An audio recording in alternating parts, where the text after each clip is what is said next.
마르크스가 레닌을 만들었는가? 아니면 레닌이 마르크스를 만들었는가?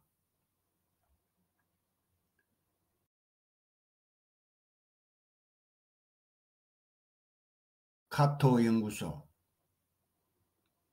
2023년 3월 28일 데이빗 보아즈.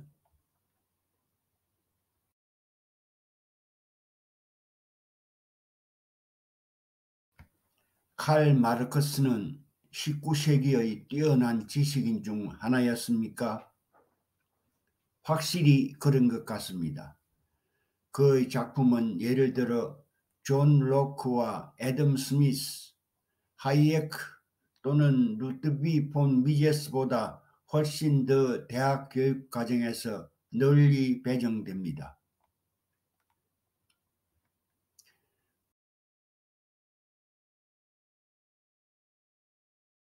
존 로크의 정치 사상이 근대 자유주의 전통에 미친 영향은 지대하다.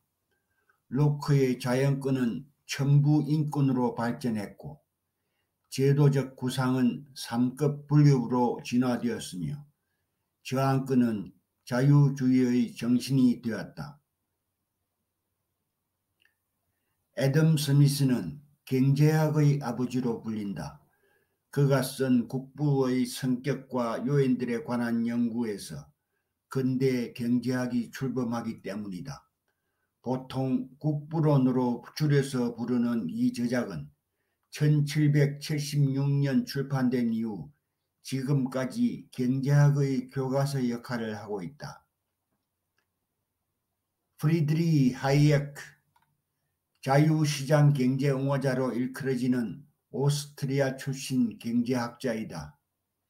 1930년대에 영국으로 간 하이에크는 당시의 경제 침체 원인 및 극복 방안을 놓고 케인즈와 논쟁을 펼친 것으로 유명하다.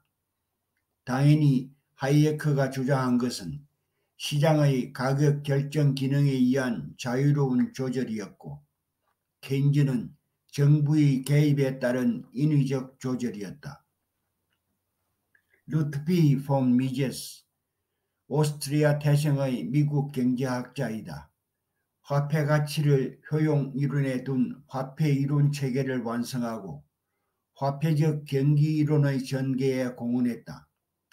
경제 계산론 분야에서는 사회주의 제도에는 가격 기구에 의한 합리성이 없으므로 사회주의 계획은 불가능하다고 주장했다.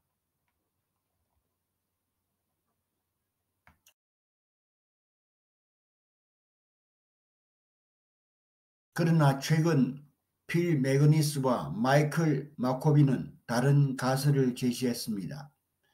특히 1870년대의 한계혁명이 그의 경제 분석을 단호하게 반박한 이후에 마르크스는 자신의 시대에 상대적으로 작은 인물이었고 그의 명성은 1917년 볼셰비키 혁명 이후에만 치솟았던 것입니다. 여기서 그들의 학술 논문을 요약하여 살펴봅시다.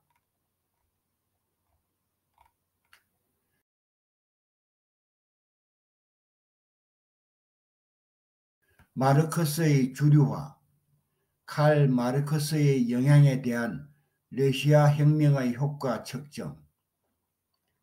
오늘날 칼 마르크스는 지난 2세기 동안 저명한 사회과학자 중 한 명으로 간주되며 대학 강의 계획서에는 가장 자주 배정되는 저자 중 한 명입니다. 그러나 마르크스 시대에 경쟁하는 많은 사회학적 전통과 사회주의적 정치운동은 서로 다른 기운에서 유사한 아이디어를 지지했습니다. 마르크스는 어떻게 탁월한 인물이 되었습니까?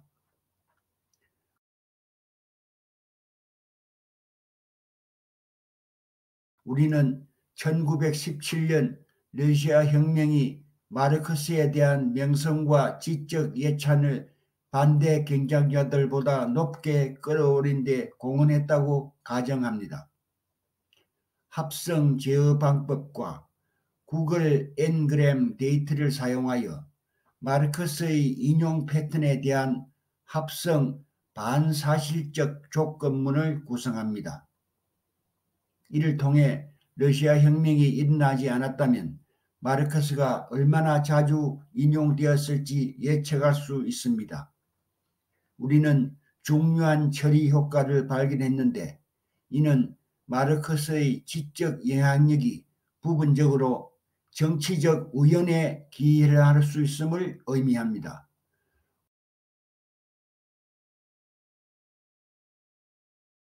공동저자 필립 매그니스, 마이클 마코비, 최종 수정 2020년 5월 14일.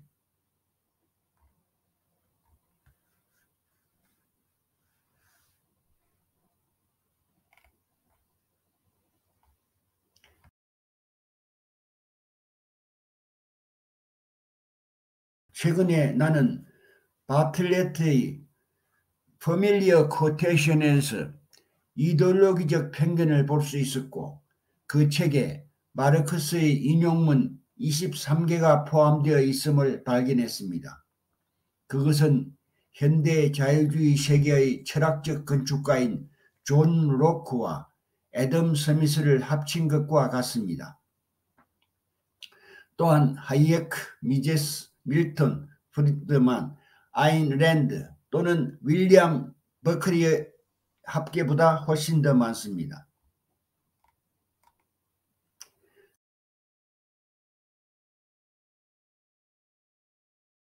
그러나 나는 궁금했습니다. 1855년 이후 19판으로 출판된 바틀레트의 책에서 마르크스가 얼마나 오래전부터 그러한 활동을 보였을까요? 내가 찾은 것은 매그니스와 마코비의 논문을 뒷받침하는 것 같습니다. 마르크스는 1992년 판에서 18번 인용되었습니다. 즉 바틀레트의 관련성은 소련 붕괴 이후에만 증가한 것으로 보입니다.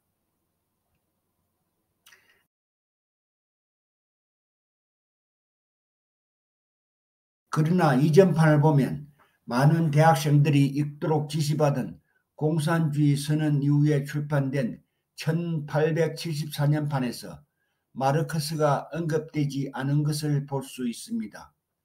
그의 죽음 이후 제9판에서도 마찬가지입니다. 이 사본은 1905년에 출판되었지만 1891년에 편집되었을 수 있습니다. 1919년 제10판에는 포함되지 않았지만 그의 동시대 허버드 스펜스가 잘 표현되어 있습니다.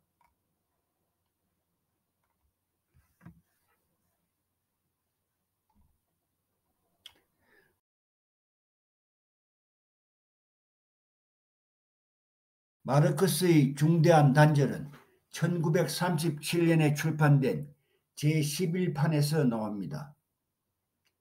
그 판에서 마르크스는 17개의 인용문으로 표현됩니다.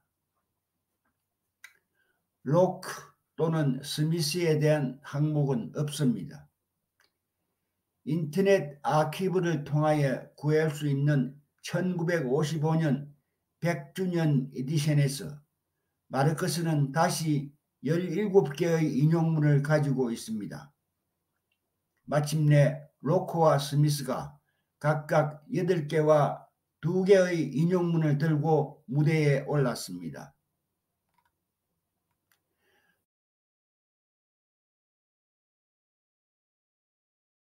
따라서 우리가 아는 것은 칼 마르크스가 1840년대에 출판을 시작했다는 것입니다. 그는 1867년에 그의 걸작인 자본론을 출판합니다. 그는 1883년에 사망하지만 엥겔스는 계속해서 그의 작품을 홍보하고 출판합니다. 1919년까지 마르크스는 주요 영어 인용문 책에서 언급되지 않았습니다. 1920년대에 소비에트 연방의 공산당은 소비에트 국가의 막대한 자원을 사용하여 마르크스의 저작물을 여러 언어로 대량 인쇄 및 배포하기 시작했습니다.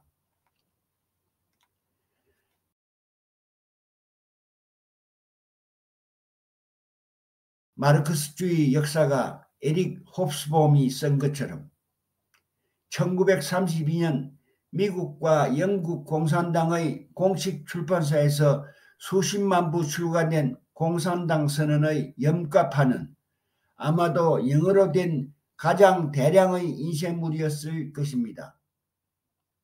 그리고 1937년까지 마르크스는 바틀레트의 책에서 잘 대표되는 반면 서구 자유주의의 가장 중요한 이론가들은 생략되었습니다. 레닌과 공산당의 노력은 마르크스가 지금 우리가 당연하게 여기는 폭넓은 인정을 받게 된 핵심 요인이었던 것 같습니다.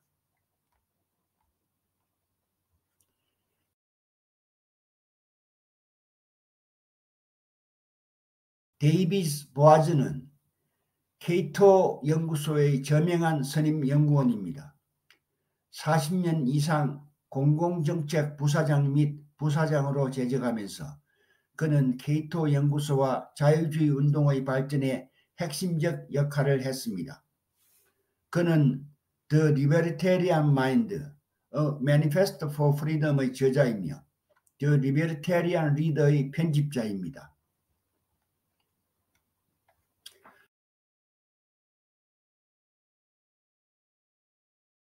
안녕하세요. 사내TV의 싱크탱크 뉴스입니다. 세계 두뇌 집단의 연구 성과를 알기 쉽게 요약하여 소개합니다.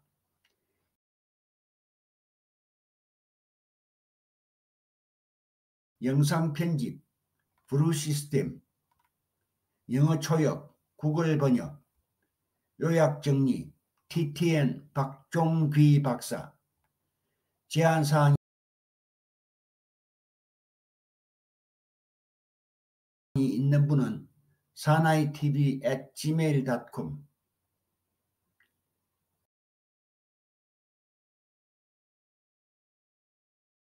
시청해 주셔서 고맙습니다.